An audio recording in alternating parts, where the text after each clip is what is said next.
فاقم وجہک للدین حنیفا، یہ آیات بہت اہم ہیں جو آ رہی ہیں آگے، اور دین کا جو اصل روح ہے اور اس کی یعنی جو جڑ اور بنیاد ہے۔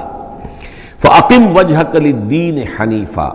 تو قائم رکھو، سیدھا رکھو اپنے چہرے کو اللہ کے دین کی طرف، حنیفا یکسو ہو کر،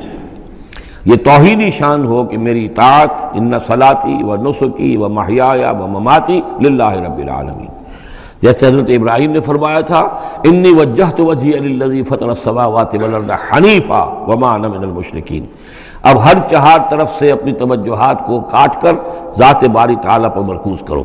فاقم وجہک للدین حنیفا فطرۃ اللہ التی فطر الناس علیہا، یہی وہ فطرت اللہ ہے جس پر کہ اللہ نے انسانوں کو پیدا کیا ہے، انسانوں کی تخلیق اسی پر ہوئی ہے۔ ہر بچہ جو ہے نسل انسانی کا وہ فطرت سلیمہ لے کر آتا ہے، بعد میں اس میں جو گڑبڑ ہوتی ہے اس کے ماحول کی وجہ سے، اس کے والدین جو بھی اس کو سکھا پڑھا دیتے ہیں، جیسا کہ حدیث ہے کل مولود یولد علی الفطرہ، ہر بچہ جو پیدا ہوتا ہے وہ فطرت پر پیدا ہوتا ہے، وہ فطرت اسلام ہے، وہ فطرت اللہ کے دین کی ہے، وہ فطرت اللہ ہے۔ فَأَبَوَاهُ يُهَوِّدَانِهِ أَوْ يُمَجِّسَانِهِ أَوْ يُنَصِّرَانِهِ، یہ تو پھر اس کے ماں باپ ہیں جو اسے یہودی یا نصرانی یا مجوسی بنا دیتے ہیں۔ تو یہاں فرمایا فطرت اللہ التی فطر الناس علیہا، لا تبدیل لخلق اللہ، اللہ کی خلق میں، اللہ کی تخلیق میں کوئی تبدیلی نہیں ہو سکتی۔ ذالک الدین القیم، بس یہی دین ہے قائم رہنے والا سیدھا دین۔ ولکن اکثر الناس لا یعلمون، لیکن اکثر لوگ علم نہیں رکھتے۔ منیبین الیہ، تو فاقم وجہک للدین حنیفا، اسی کے ساتھ کنٹینویشن سمجھیے، منیبین الیہ،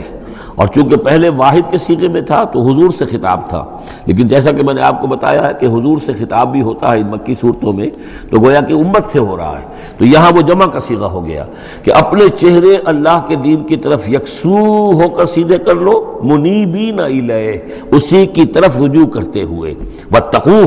اور اس سے ڈرو، وَأَقِيمُوا الصَّلَاةَ وَلَا تَكُونُوا مِنَ الْمُشْرِكِينَ، اور نماز قائم کرو، اور دیکھو مشرکین میں سے نہ ہونا، مِنَ الَّذِينَ فَرَّقُوا دِينَهُمْ، جنہوں نے اپنے دین کو پھاڑ ڈالا۔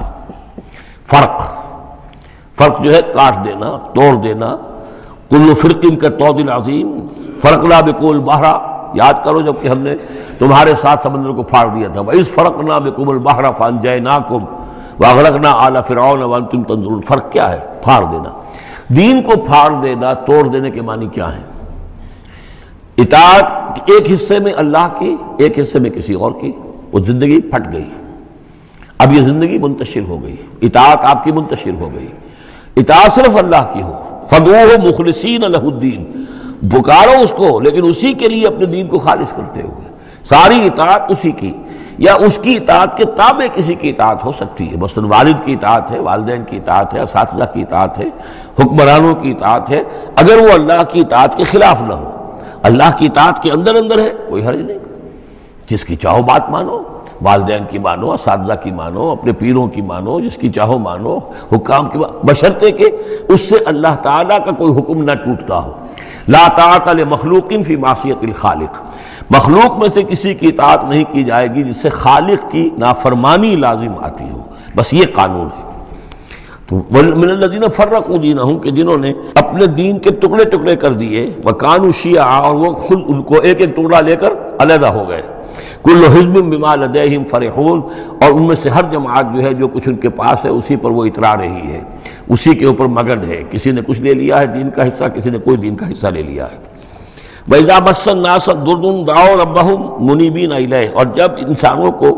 کوئی تکلیف پہنچتی ہے، سختی پہنچتی ہے، تو وہ پکارتے ہیں اللہ کو، اپنے رب کو، اسی کی جانب رجوع کرتے ہوئے۔ ثُمَّ إِذَا أَذَاقَهُم مِّنْهُ رَحْمَةً، پھر جب اللہ تعالیٰ انہیں اپنی رحمت کا مزہ چکھاتا ہے، إِذَا فَرِيقٌ مِّنْهُم بِرَبِّهِمْ يُشْرِكُونَ، تو ان کی ایک جماعت اور ان کا ایک گروہ جو ہے اپنے رب کے ساتھ شرک کرنے لگتا ہے۔ لِيَكْفُرُوا بِمَا آتَيْنَاكُمْ، تاکہ کفر کریں ان چیزوں کے ساتھ جو ہم نے انہیں دی ہیں، یعنی ہماری دی ہوئی شے ہے، رزق ہماری ہے، لیکن اس کو وہ کفر کے لیے استعمال کر رہے ہیں۔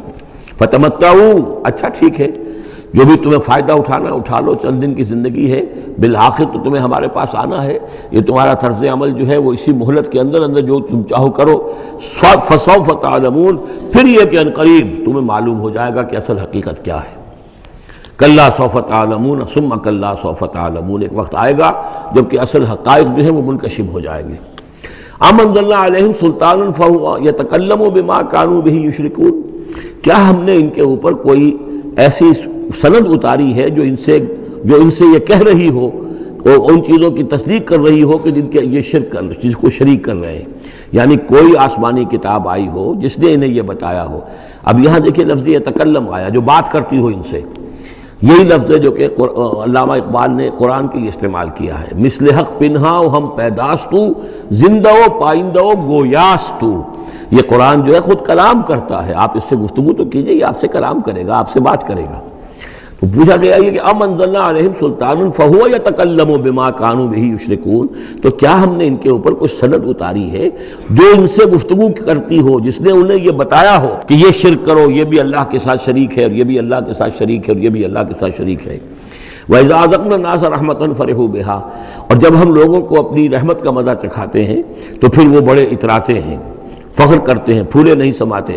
وَإِن تُصِبْهُمْ سَيِّئَةٌ، اور اگر کہیں کوئی تکلیف آ جاتی ہے، مصیبت آ جاتی ہے، بِمَا قَدَّمَتْ أَيْدِيهِمْ، اور وہ آتی بھی ہے ان کے اپنے ہاتھوں کے کرتوتوں کے باعث، جو ان کے ہاتھوں نے آگے بھیجا ہوتا ہے، اِذَا هُمْ يَقْنَطُونَ، تو وہ بالکل مایوس ہو جاتے ہیں، ان کی اور آس توڑ کر بیٹھ جاتے ہیں، ان کی کمر ٹوٹ جاتی ہے۔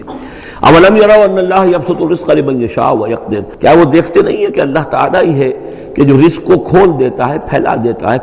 کشادہ کر دیتا ہے جس کے لیے چاہتا ہے، ویقدر، اور ماپ تول کر دینے لگتا ہے، راشننگ کر دیتا ہے، یعنی تھوڑا تھوڑا دیتا ہے جس کو چاہتا ہے۔ ان فی ذلک لآیات لقوم یؤمنون، یقیناً اس میں نشانیاں ہیں ان لوگوں کے لیے جو مانتے ہیں، جو